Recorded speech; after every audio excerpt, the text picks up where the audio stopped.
Fala galera, tudo bem com vocês? Professor Tigman aqui para mais um papo reto e hoje o assunto é polêmico, hoje o assunto vai dar treta, porque é o seguinte, eu consigo fazer, dá para fazer o shapezinho do jeito que a gente quer, mudar um exercício ou outro faz com que o desenvolvimento muscular seja realmente diferente? Será que eu consigo promover as respostas exatamente assim como eu quero, fazer aquele shapezinho perfeito? A fisiologia do exercício, o meu corpo humano permite isso. Não é uma questão de querer ou não querer, é questão de conseguir ou não conseguir. Então, vem comigo que nós vamos falar sobre o assunto e ele é polêmico, tá bom? Olha só, vamos lá então. Vamos começar com o seguinte, ó. Eu vou fazer o seguinte, vou começar com uma seleção de um videozinho muito legal que eu fiz aqui para discutir. Presta atenção. Você sabia que se você faz esse ou esse, você trabalha todo o seu tríceps com ênfase na cabeça lateral? Já se você faz esse ou esse, você trabalha todo o seu tríceps, mas com ênfase na cabeça longa. Já se você faz esse ou esse, você trabalha todo o seu tríceps, mas com ênfase na cabeça média e alta. Si quieres esto, no hagas esto, haz esto. Si quieres esto, no hagas esto, haz esto. Si quieres esto, no hagas esto, haz esto. Si quieres esto, no hagas esto, haz esto. Si quieres esto, no hagas esto. Mejor haz esto. Você sabia que se você faz esse... Então, eu peguei apenas uma coletânea de 2 vídeos lá no Instagram. Não quero trazer nenhum demérito a esses meus colegas aí. A ideia é porque, assim, ó, são milhares e milhares de pessoas que seguem, são milhares de comentários em cima desse tipo de atitude. Mudar essas pequenas alterações na posição do nosso corpo, elas realmente conseguem fazer uma alteração consistente na massa muscular. Então vamos entender o cenário como um todo. Olha só, nós temos diferentes exercícios e nós temos variações do mesmo exercício.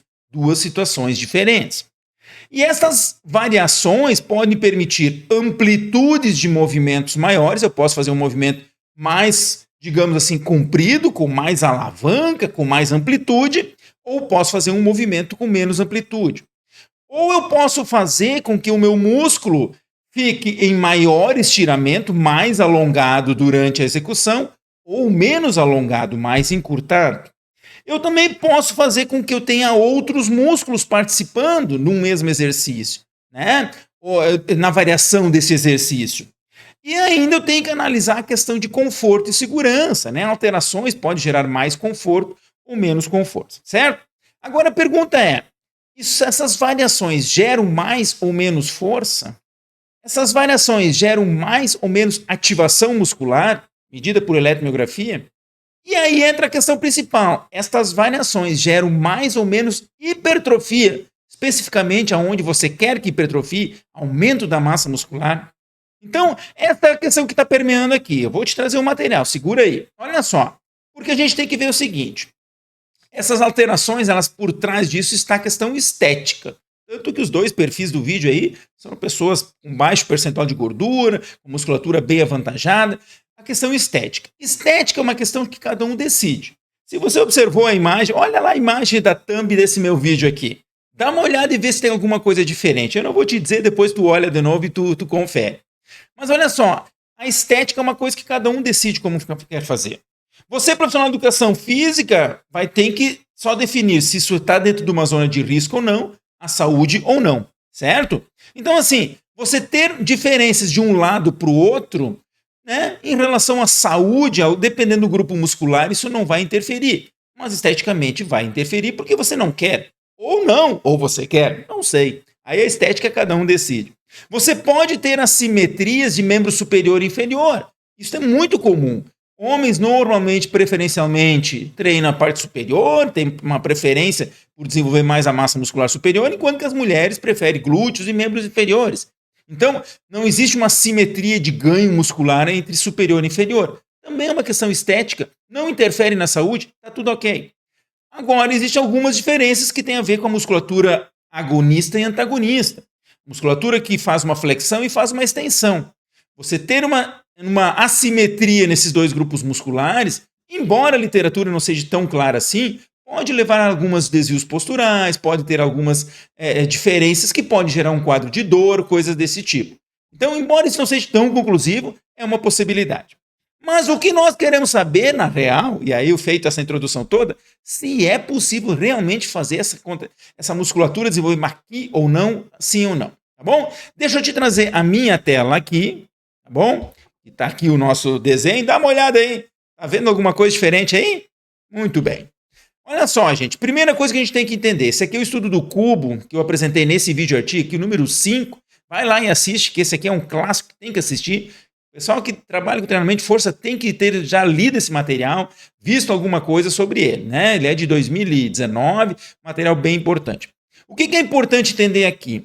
Primeiro, entender que exercícios, dependendo da amplitude do exercício que você faz, você pode gerar mais ou menos força, certo? Mas uma coisa importante, essa força normalmente ela é específica ao exercício que você treina. Então, por exemplo, aqui esse grupo aqui treinou com amplitude completa, né? E esse aqui treinou com amplitude parcial.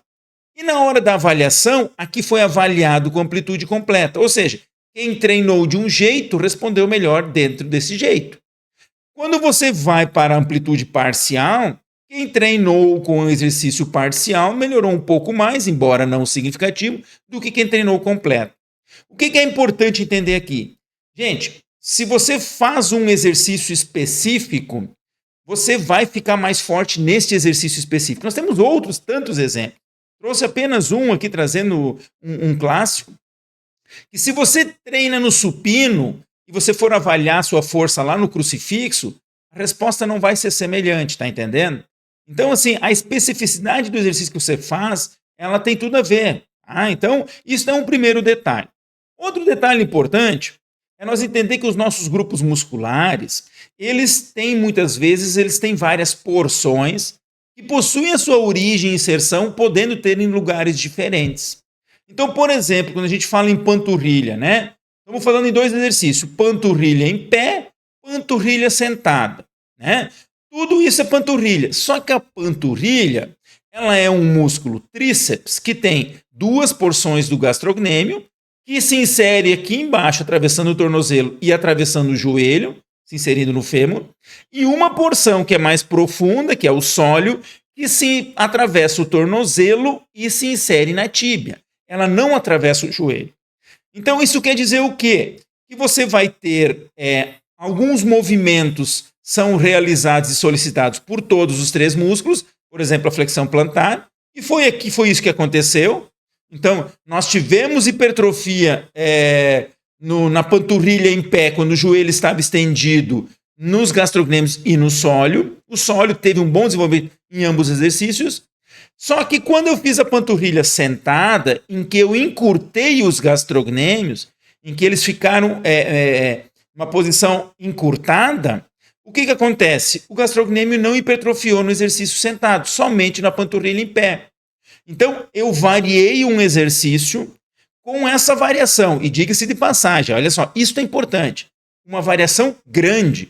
Meu joelho saiu da posição estendida, né, praticamente 180 graus, para uma de 90 graus. Eu tive uma grande alteração de amplitude. Com isso, o meu gastrocnêmio teve um grande encurtamento. E por isso, o gastrocnêmio não hipertrofiou no sentado, somente o sólio teve a resposta igual. Isto, como eu já falei em outros vídeos, se chama insuficiência ativa. O músculo não consegue realizar o seu trabalho de forma efetiva, com isso ele perde força e também perde capacidade de hipertrofiar. E foi o que aconteceu aqui, certo? E isso a gente tem em vários outros exemplos, gente. A gente tem isso em outros grupos musculares. Nosso tríceps braquial tem duas porções que são monoarticulares e uma porção é biarticular, atravessa o ombro. O nosso bíceps femoral tem duas porções. Uma porção é monoarticular, a outra é biarticular, atravessa o joelho e o quadril. O nosso quadríceps tem 4 porções, 3 são monoarticulares, só atravessam o joelho, e uma atravessa as duas porções, o joelho e o quadril. Então isto faz muita diferença. Se você fizer uma alteração grande de posição, você pode ter respostas diferentes. Mas veja bem, quando se fala de outros grupos musculares, aqui esse estudo aqui, um dos poucos que a gente tem na literatura sobre o assunto, ele avaliou o nível de hipertrofia no peitoral, fazendo supino inclinado e plano. Nós tradicionalmente sabemos que a ativação muscular, a parte eletromiográfica, ela é proporcional à inclinação de um banco. Se o banco estiver mais inclinado, eu ativo mais a parte superior do meu peito. Se eu deixo o supino plano ou declinado, eu ativo mais a parte inferior. Ok? Ok. Só que isso, né? Quando a gente vai olhar na parte muscular, veja bem, o nosso músculo peitoral maior, ele não tem duas porções. Ele se insere em diferentes lugares, a sua origem ela é em diferentes lugares, mas a sua inserção é num ponto só. Então, é difícil você ativar apenas uma região em detrimento ao exercício como um todo, sacou? O que esse estudo encontrou? Todos hipertrofiaram, todas as porções hipertrofiaram. Contudo, o que se observou foi que o comportamento foi muito parecido. Sempre no supino inclinado, houve hipertrofia maior nas diferentes porções. Não interessou o tipo de inclinação, inclinado ou não inclinado, ou fazendo os dois, o nível de hipertrofia foi maior sempre na parte do supino inclinado. Não interessa o local. E foi menor no horizontal e teve um desempenho intermediário quando fez os dois. Ou seja, gente, um dos poucos estudos que nós temos mostrou que a hipertrofia no supino inclinado ou declinado não muda. Né? É o mesmo nível de hipertrofia. Outra situação importante, olha só. Alongar mais o músculo ou não alongar. O nosso bíceps braquial, ele tem uma origem que é dos dois ventres lá na escápula. Quando você faz ele mais encurtado, ou você faz ele aqui mais encurtado ou mais alongado, esse estudo encontrou que as respostas, independente de onde foi avaliado, foi semelhante. Mudar a posição do ombro no exercício de flexão de cotovelo não alterou a hipertrofia em nenhuma das posições. Pode até ter sido um pouco maior na questão medial, mas comparando os dois exercícios, isso não foi diferente. E isso que é importante que a gente entenda. Tá? Aqui eu tenho um monte de material, tá, para você consultar, que eu acho que você tem que assistir. Esses dois vídeo-artigos aqui recentes ficaram muito bons. Esse aqui do agachamento, que eu rebato algumas questões que o professor Paulo Gentil traz. Este aqui sobre vários estudos falando sobre o pré-alongamento. Então, temos muito material bom. Então, assim, gente, o que eu quero dizer para ti? Essas pequenas variações que você faz, mudando um pouco a amplitude de uma articulação ou de outra, nem sempre ela vai alterar o formato do seu músculo. Né? Você vai ter uma resposta muito parecida. Claro que se você fizer, vamos lá, ombro. O nosso ombro deltoide ele tem porções bem opostas. Você tem uma parte anterior, uma parte posterior. Obviamente que o exercício para frente vai desenvolver o anterior e obviamente que a parte que de puxar para trás vai desenvolver o posterior. Agora, você mudar um pouco a amplitude do seu cotovelo, do seu radionar, se você mudar um pouco a execução, as literaturas têm mostrado que a nível de hipertrofia isso não tem sido tão grande assim. Não dá para fazer aquele muquezinho redondinho do jeito que a gente quer, só alterando o exercício. Bem, vamos lá. É pelo menos o que se sabe até então, certo? A ciência está começando agora com estudos de qualidade, com uma boa avaliação de imagem em diferentes posições. Até então sempre era um único lugar e principalmente com ultrassom. Agora a gente está tendo alguns estudos com ressonância magnética que têm apresentado resultados bem mais consistentes.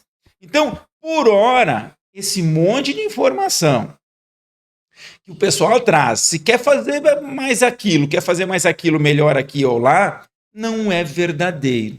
Tá? Claro que amplitudes maiores, sim. Agora, você conseguir desenvolver mais uma porção do bíceps do que outra, pouco provável. Você desenvolver mais numa posição do tríceps do que outra, pouco provável. Mas presta atenção, desde que você tenha condições parecidas. Né? O tríceps braquial, por exemplo, ele tem uma porção e é uma porção biarticular. Se você fizer um exercício, por exemplo, um tríceps por trás da cabeça, em que você alonga mais essa porção longa, é muito provável que esta porção longa seja mais desenvolvida. Nós temos estudos muito semelhantes feitos com a panturrilha, com o pré-estiramento, conforme eu disse para vocês. Então, gente, esta história de pega mais aqui, pega mais lá, muita cautela. Tem muita gente dando palpite sem ter ciência. Aí você decide em quem você quer acreditar, qual é o profissional que você quer ser, seguindo a ciência ou seguindo apenas um discurso prático que muitas vezes é mais para te convencer do que realmente trazer a verdade. Tá bom? Espero que tenha gostado. Comenta aí e vem comigo. Valeu!